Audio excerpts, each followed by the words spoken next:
17 বছর পর লন্ডনের নির্বাসিত জীবন থেকে দেশে ফিরলেন বিএনপির ভারপ্রাপ্ত চেয়ারম্যান তারেক রহমানের সহধর্মিণী জুবাইদা রহমান। বিএনপি চেয়ারপারসন বেগম খালেদা জিয়ার সফর সঙ্গী হয়ে দেশে ফিরেছেন তিনি। 2008 সাল থেকে স্বামী তারেক রহমান ও মেয়ে জাইমা রহমানের সাথে লন্ডনে বসবাস করছিলেন জুবাইদা রহমান। দেশে ফিরে ধানমন্ডিতে বাবার বাসায় থাকার ইচ্ছা পোষণ করেছেন তিনি। তার দেশে ফেরাকে বিএনপির রাজনীতিতে একটি নতুন মোড় বলে মনে করছেন দলটির নেতাকর্মীরা। আরও জানাচ্ছেন সাজিদ সরকার।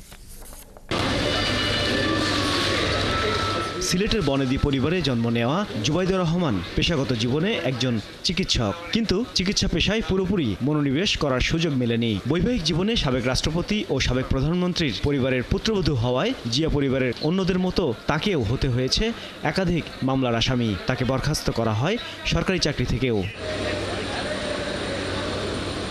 সব ঝড়ঝাপটা কাটিয়ে 17 বছর পর দেশের মাটিতে পা রাখলেন জুবাইদা রহমান। বেগম খালেদা জিয়া সুস্থ হয়ে দেশে ফেরাকে যেভাবে মানুষ স্বাগত জানিয়েছে, একইভাবে বরণ করে নিয়েছে জুবাইদা রহমানকেও।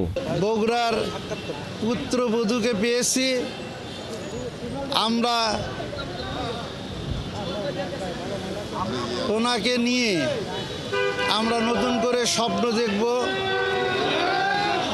উনি আমাদের একটি প্রেরণা, উনি আমাদের একটি উজ্জীবিত হওয়ার সঞ্জীবনী সুধা।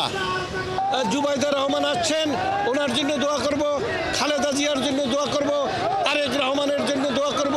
তিনি যে বাংলাদেশের গণতন্ত্রকে বিকশিত করেছেন, মানুষের মুক্তির পথকে সুগম করেছেন, রাষ্ট্র ব্যবস্থাকে উন্নত করেছেন, বিশ্ব দরবারে বাংলাদেশকে যে সমৃদ্ধির জায়গায় নিয়ে গেছেন, মানুষের এই আবেগের জায়গা তো আপনি রাজনীতিকে একটি চিঠি দিয়ে বন্ধ করতে পারবেন না।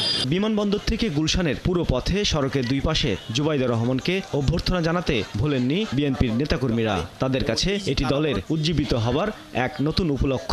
আর যারা তাকে হত্যা করতে চেয়েছে, তারেক রহমানকে হত্যা করতে চেয়েছে, তারা তাদের বংশসহ দেশ থেকে নির্বাসিত হয়েছেন। এর থেকে শিক্ষাটা হচ্ছে আমাদের সবার জন্যে, যে যাতে এই দেশে কখনো আর ফ্যাসিবাদ জন্ম নিতে না পারে, নিলে পরিণতি একই হবে। আপাতত 2 মাসের জন্য দেশে ফিরেছেন তিনি। পরে বিএনপির ভারপ্রাপ্ত চেয়ারম্যান তারেক রহমানকে সাথে নিয়ে আবারও ফিরে আসবেন বলে প্রত্যাশা নেতাকর্মীদের।